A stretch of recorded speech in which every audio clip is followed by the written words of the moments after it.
안녕하십니까, 주동식입니다. 오늘은 문재인 대통령의 방미에서 드러난 한미 갈등의 그 기본적인 구조, 그에 대해서 한번 좀 알아보도록 하겠습니다.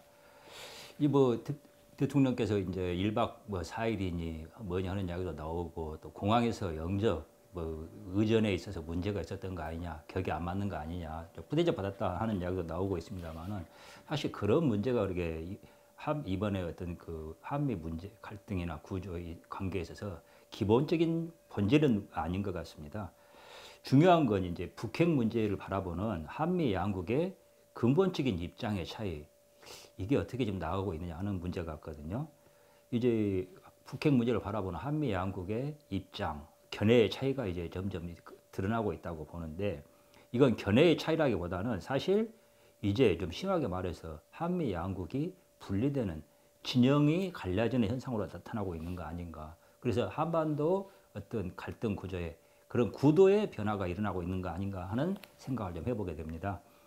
지금까지 한반도에 있어서 어떤 그 역학관계 대치 구도는 한미를 한 축으로 하고, 거기에 이제 북중, 북한과 중국, 거기에 이제 러시아가 들어갈 수 있기도 하고 안 들어가기도 하고, 그런 구도로 진행되어 왔습니다. 이게 이제 전통적인 구도였는데, 문재인 대통령이 이제 한반도 원전자론을 제기하고, 즉 이제 이건 양측 진영 대치하는 그 구도에서 벗어나가지고 독자적인 스탠스를, 독자적인 행보를 밟아서 우리 대한민국의 그리고 한반도의 독자적인 운명을 개척하겠다 하는 이제 그런 그 견해에 가깝다고 보거든요. 사실 이거 옛날에 그 노무현 대통령의 그 동북아 균형자론의 어떻게 보면 연장 그 후이라고 좀 그렇게 볼 수도 있을 것 같습니다. 이제 이런 중간자론, 매개자론, 나아가서 균형자 역할을 하겠다는 이런 노선이 우리의 실력과 위상이 이제 뒷받침되면은 굉장히 큰 효과를 발휘할 수 있습니다. 하지만 그렇지 못한 경우에 이런 그 균형자론, 어떻게 보면 중립적이고 가운데에서 뭔가를 좀 매개 역할을 해보겠다 하는 이런 노선이 양측으로부터 모두 외면받는 그런 결과가 될 수도 있습니다. 좀 이소우화를 빌자면 박쥐 신세가 될 수도 있다는 겁니다. 미국은 지금 여러 가지 문재인 대통령 등장 이후에 여러 가지 그 외교적인 어떤 이제 이벤트나 이런 사건에서 보이게 되는 것은 미국이 더 이상 한국을, 대한민국을 자기 편으로 여기지 않는 그런 조짐이 좀 많이 나타나고 있는 것 같습니다.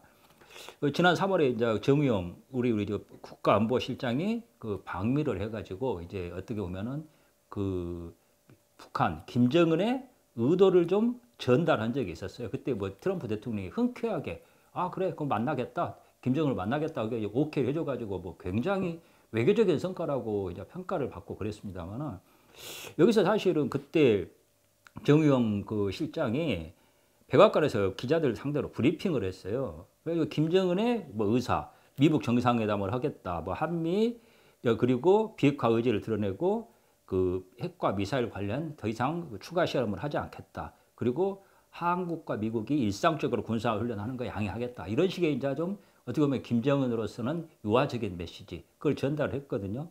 그걸 기자들에게 설명을 했습니다. 그런데 그때 미국 측은 배석을 하지 않았어요. 배석을 하지 않고 그 브리핑을 백악관에서 하는 기자 브리핑인데 미국 측이 배석하지 않고 정의용 실장 한국 측만 어떻게 미국 기자들 상대로 설명을 하는 그런 자리가 됐다는 겁니다. 원래대로 이게 이렇게 그 국제 외교 관계에서 이렇게 중요한 사안은 사실을 보면 이제 정의용 실장 정도면은 어떻게 보면 대한민국 문재인 대통령의 직접 어떤 대리인이라고 할 수가 있는데, 이렇게 이런 어떻게 보면은 축소화된 미니 정상회담이라고도 할 수가 있는 부분인데, 그런 자리를 갖고 난 뒤에 기자 발표는 양측 공동 성명을 낸다 할지 최소한 공동 기자회견을 하는 게 맞거든요. 그런데 일방적으로 그냥 한국이 자기 의견을 표명하는 그 견해를 설명하는 자리로 그치고 말았다는 겁니다. 이건 결국 뭘 의미하는 거냐면 미국이 그건 당신네들 그 문재인과 대한민국 정부가 하는 이야기일 뿐이고 나는 거기에 대해서는 잘 모르겠다. 지금까지 너희들이 하는 이야기로 보자 그러면 그거 that's good. 나는 그것에 대해서는 그건 좋은 메시지다. 하지만 그 책임은 너희들이 져라. 내가 그거에 대해서는 공동 책임을 지지 않겠다는 사실은 그런 제스처고 그런 바디 랭귀지라고 볼 수가 있거든요.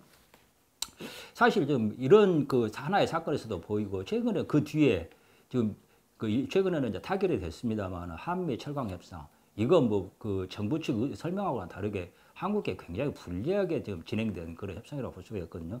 이런 몇 가지 좀 사례를 보면은 미국이 한국을 더 이상 자기 편 동맹이 아니라 제3자로 보는 거 아닌가. 그러니까 뭐 그 사실 문재인 대통령이 지금 뭐 원하기도 했던 것이고 균형자로는 뭐 저기 보면은 자기가 운전석에 앉겠다 하는 이야기가 미국과 그리고 나아가서는 이제 북한 어느 쪽하고 상관없이 우리 뜻대로 해 나가겠다는 거 아닙니까? 그러니까 제3자로 지금 봐달라는 이야기에 가깝고 그걸 그러면은 미국은 그것도 좋다. 당신들이 3자로 그 역할을 하겠다면 우리 그렇게 봐주겠다. 이 정도로 지금 현재는 나오고 있는 거 아닌가 생각이 들거든요. 좀 더 더 극단적으로 좀 보면은 그냥 제3자가 아니라 너희들이 이제 북한과 중국 편에 쓴 거 아니냐. 그렇게 미국 측의 인식이 바뀌고 있다는 그런 느낌조차도 받게 됩니다. 사실 지금 한국에서는 이번에 이제 그 문재인 대통령 방미도 그렇고 이제 뭐 6월 12일 그 이제 북미 정상회담, 미북 정상회담, 뭐 싱가포르에서 한다고 그럽니다만 이게 과연 순조롭게 진행이 될 것이냐 여부를 놓고 촉각을 곤두세우고 있습니다. 하지만 저는 좀 약간 좀 다른 관점에서 좀 걱정을 하게 되는 게 그러면은 미북 그 트럼프와 김정은이 만나가지고 회담이 잘 성사되고 그렇게 된다 치죠. 나아가서 협상까지 잘 이루어졌다 치자는 겁니다. 그러면 그렇게 됐을 때 한국이 얻는 게 뭐냐 하는 겁니다. 여기에 대해서 좀 더 따져봐야 되는 거 아닌가. 지금 최근에 포춘지가 지금 그 발표한 게 있었죠. 보도된 게 있었는데 그 북핵 폐기 비용이 2조 달러에 달할 거다. 2조 달러라면 우리나라 돈으로 2,100조 원이거든요. 이게 이제 북핵 폐기 비용이라는 건데 이게 뭐 과연 이게 뭐 가능한 이야기냐 황당한 이야기라고 볼 수도 있지만 사실은 북한이 핵과 미사일을 전혀 지금처럼 가지고 있지 못하던 시기에도 조 단위 돈을 한국으로부터 사실 뜯어간 사실이거든요. 그건 부인할 수 없는 사실입니다. 그런데 이렇게 이제 그 핵과 미사일이라는 자기들 나름대로는 회심의 무기를 장만한 상태에서 과연 북이 요구하는 게 어느 정도일 것인가? 만만하게 그냥 몇 푼 받고 그칠 것인가? 그럴 것 같지는 않거든요. 이제 그러면 일단은 포춘지라면 상당히 권위가 있는 그런 이제 전문직이 그 시사지기 때문에 그러면은 이 2조 달러 이게 뭐 사실이 아니라 뭐 이제 아닌지는 더 앞으로 두고 봐야 되겠습니다만은 과연 이 돈을 누가 낼 것인가 하는 문제가 나왔습니다. 그리고 이제 여기서 이 돈을 내게 되는 것은 관계자들은 네 나라입니다. 한국, 미국, 그다음에 일본, 중국. 여기서 분명한 것은 미국은 애초에 북핵 폐기에 자기네들이 돈 쓰겠다고 한 일이 없습니다. 사실은 이제 지금 어떻게 보면 북핵 폐기에 돈을 내준다는 것은 북핵을 돈 주고 사겠다는 이야기나 마찬가지거든요. 그런데 미국은 그런 식의 입장을 밝힌 적이 없어요. 그러니까 좀 노골적으로 좀 이야기를 하자 그러면은 북한이 계속 너희들이 핵으로 그 미국 본토를 위협하고 미국을 영토를 위협하면은 우리는 가서 선제 타격을 하든지 예방 타격을 하든지 물리적 타격을 가하겠다 하는 게 사실 지금 미국의 기본 입장이고 여전히 지금 그 유지되고 있는 입장이거든요. 그런 입장에서 굳이 너희들이 핵 없앤다고 그러는데 내가 돈 낼 이유가 뭐가 있느냐. 사실은 제가 보기에는 그런 입장이 미국의 기본 입장이라고 봅니다. 이제 뭐 자기들 때때 생각대로 하면은 북한 정도야 가서 좀 가소로운 세력들이 그 핵을 들고 위협을 하면 가서 그 후드로 갈겨버리면 초토화시켜버리면 그만인데 그나마 한국의 피해를 의식하고 또 문재인이 북한의 비핵화의 의지가 확실하다. 일종의 보증수표를 날린 거거든요. 그러니까 미국 입장에서는 그 보증수표를 받아준 겁니다. 받아준 거고 너희들 믿고 그래 알았어. 그러면 일단은 믿어볼게. 그런 거거든요. 보증수표는 누가 발행한 거냐. 문재인이 발행한 거예요. 대한민국 정부가 발행한 겁니다. 그러면 그 보증수표는 발행한 사람이 그 돈은 현찰로 지불해야 되는 겁니다. 즉 문재인 대통령은 지금 북핵 폐기라는 이 좀 불확실한 그 상품을 넣고 어마어마한 지금 어떻게 보면 백지수표에 가까운 돈을 지불을 한 거예요. 발행을 한 겁니다. 그 돈 언젠가 지불해야 하는 겁니다. 제가 보기에 미국도 그렇고 중국도 그렇고 이 뒷짐을 지고 실제로 북핵 폐기 비용은 얼마가 됐든지 거의 내지 않을 가능성이 높습니다. 낸다 해도 거의 정말 형식적인 금액이 되겠죠. 낸다 그러면 결국 북핵 폐기 비용을 낸다 그러면 대부분 한국에 부담하고 나머지 일부를 일본이 좀 부담하는 형태가 되지 않겠냐. 그런 생각이 좀 듭니다. 이건 결국 어떤 결론이 되느냐. 북한이 핵을 열심히 생산해주고 개발해서 성공하니까 한국이 그 핵을 비싼 돈 주고 사는 형태가 북한의 그 핵을 한국이 수입해주고 북한의 수출을 핵 수출을 도와주는 결과가 돼버리는 거 아닌가 좀 그런 생각을 하게 됩니다. 이렇게 이제 그 이제 다 좋습니다. 여기까지는 그런다 치고 이제 뭐 억셉트 이제 그 좋다 그겁니다. 인정한다 치는데 그러면 그렇게 어마어마한 돈 뭐 2조 달러 2,100조 원을 지불하는 이렇게 거대한 돈을 냈을 때 과연 그러면 북이 확실하게 북한 핵이 그리고 미사일이 없어지냐 하는 겁니다. 사실 이 지난번에 이제 그 판문점 회담 당시부터 이미 많은 전문가들이 하는 거의 공통적으로 하는 이야기가 북핵은 절대 못 없앤다는 이야기가 거의 공통적인 의견입니다. 서로 지금 북한에 있는 실험장 폐기하고 오늘 지금 그 기자들이 갔습니다만 폐기하고 다 그런다 해도 확실한 것은 북한에 핵을 만들고 미사일을 개발할 수 있는 지식과 노하우가 남아 있다는 거거든요. 그거 못 없습니다. 마음 먹으면 길어도 6개월이면은 서로 현재 북한이 가지고 있는 핵을 완전히 다 폐기했다 해도 길어도 6개월이면 다시 원상 회복할 수 있다는 게 많은 전문가들의 의견인 것 같아요. 그러면 도대체 한국은 그 어마어마한 돈을 들여가지고 도대체 원하는 얻는 게 뭔가? 앞으로도 제가 보기로는 원래 그 양아치들이라는 게 한번 상대의 약점을 잡으면은 계속 그 약점 물고 늘어지는 거 아닙니까? 한번 북한 핵을 사주면은 저는 계속 앞으로 사주게 될 수밖에 없을 거라고 생각을 해요. 이게 굉장히 좀 이런 부분에 대해서는 좀 검토가 된 건가?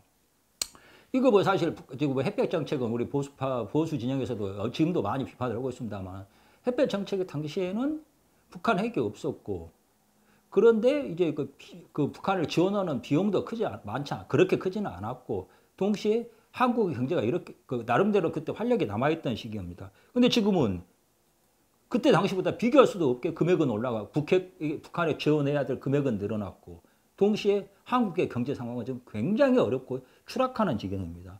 이런 상황에서 경제는 죽이고 북한의 돈은 엄청나게 퍼주고 그럼 결과가 뭐가 됩니까? 저는 지금 그 북한의 유일한 호구란 표현이 너무 뭐하면 북한의 유일한 어떻게 생명줄, 동아줄은 좀 문재인 정권일 수밖에 없다고 봅니다. 중국은 절대 그 북한이 자립할 수 있을 정도로 지원을 해주지 않는다는 것이 전문가들의 공통적인 견해 같아요. 그냥 말 그대로 목숨을 유지할 연명만 할 정도로 그 북한에 지원해주는 방식이라고 그럽니다. 왜냐하면 중국으로서는 북한이 자기네들의 뒷마당에 개라고 볼 수가 있거든요. 그러니까 말 잘 듣게끔 유지해주고 해야지 그걸 자기들이 독립할 수 있게끔 해주지는 않는다는 거죠. 근데 이제 문제는 그 김정은으로서는 그런 식으로 간신히 목숨만 붙어 있을 정도로 중국이 지원해주는 걸로는 사실은 점점 더 체제 유지, 자기네들이 체제 유지하고 정권 유지하는 것은 어려워질 수밖에 없다고 보는 겁니다. 이런 상황에서 김정은의 유일한 활로 탈출구, 동아줄은 문재인의 도움일 수밖에 없다는 겁니다. 문재인으로부터 어마어마한 돈, 결국 그게 이제 한국의 그동안 역대 정권이 쌓아온 거고 우리 한국 국민들이 어마어마한 노력을 피와 땀을 흘려서 쌓아온 이게 사실은 국부인데 이걸 뜯어가가지고 필요한 경제적 지원을 얻어가지고 자기네들 체제 내부에 북한 내부의 불만을 잠재우고 그다음에 인민들 이팝에 고깃국 먹게 해주고 그다음에 동시에 그 문재인 정권을 안전판 삼아가지고 미국의 그 안보 위협으로부터 좀 보호를 받겠다. 좀 이런 이야기거든요. 그러면 그렇게 해서 한국이 얻는 게 뭔가? 저는 이 대목에서 지금 너무 그 한국이 지금 손해보는, 그리고 도무지 끝이 안 보이는, 손해는 볼 수도 있는데 무한 출혈을 할 수밖에 없는, 도무지 끝이 없는, 탈출구가 없는 지금 무한 루프로 들어간 거 아닌가 그런 생각을 하게 된다는 겁니다.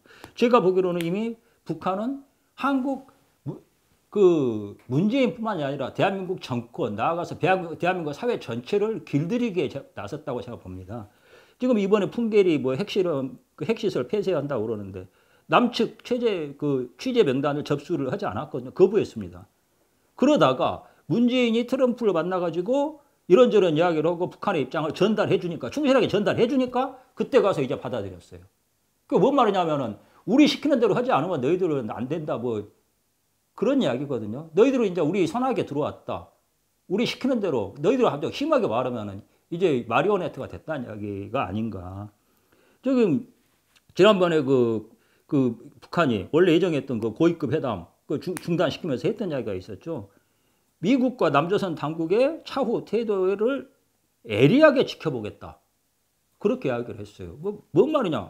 결국 문재인의 반응을 보고 문재인이 우리가 시키는 대로 하는지 안 하는지를 잘 보고 거기에 따라서 우리의 대응 태도를 결정하겠다. 지금 그 이야기 아닙니까? 그리고 실제로 그게 그대로 드러나고 있거든요. 문재인이 부랴부랴 저기 미국 쫓아가가지고 사실은 트럼프 대통령 만나가지고 어제 트럼프 대통령이 한 거 보면은 굉장히 좀 뭐라 그럴까 얼마나 그 문재인 대통령을 신뢰하지 않는가 하는 게 거의 지금 그 회담 분위기나 이런 것에 너무 명백하게 드러나고 있거든요. 우리나라 뭐 소위 말해서 친문 세력들은 그 뭐 여러 가지 변호를 합니다만 그건 뭐 명백하다고 봅니다.